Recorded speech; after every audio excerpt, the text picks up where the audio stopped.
دنیا کو ابھی تک نہیں پتا تھا کہ علی والے جب لڑتے ہیں تو پھر کیسے لڑتے ہیں. ان کی دو نشانیاں ہوتی ہیں اور یہ دونوں نشانیاں بھی پوری ہوئی ہیں. پہلی نشانی یہ ہے کہ یہ موت کا خوف نہیں رکھتے.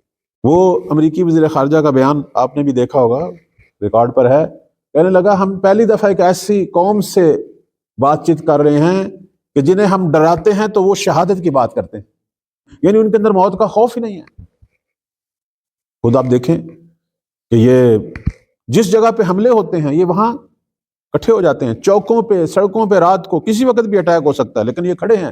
حتیٰ یہ ان جگہوں پہ جہاں اٹیک ہونا تھا، بجلی گھر جو ہیں جو وہاں یہ پہنچ گئے، انسانی زنجیر بنا لی، پتہ تھا کہ یہاں بم پڑ سکتا ہے. یہ قوم ہے، یہ وہ قوم ہے کہ جس میں آپ دیکھ رہے ہیں کہ ایک خاتون جس کا شوہر، جس کے بھائی بچے سب شہید ہو گئے، 17 یا 18 جنازے آ رہے ہیں اور وہ ان کے انتظار میں کھڑی ہے اور خدا کا شکر ادا کر رہی ہے.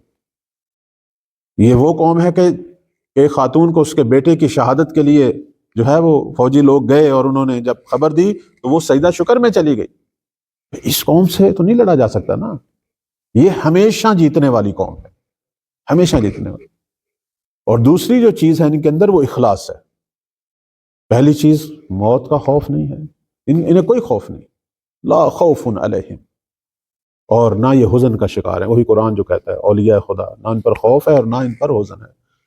اس مسئلے میں نہ یہ خوف رکھتے ہیں نہ اس مسئلے میں یہ پشیمان ہیں، بلکہ ہر گزرتے ہوئے لحظے میں یہ متحد ہو رہے ہیں اور آگے بڑھ رہے ہیں، اور ان کے اندر دین بیدار ہو رہا ہے اپنی تمام تر قوت کے ساتھ. حتیٰ وہ لوگ بھی، میں دیکھ رہا ہوں، آپ بھی دیکھ رہے ہیں، ایسے ایسے جوان جو پہلے تھوڑے سے مخالف ہو چکے تھے نظام کے، رہبریت کے، اب وہ پشیمان ہیں، اب وہ دوبارہ اس مقدس کڑی میں ساتھ مل گئے.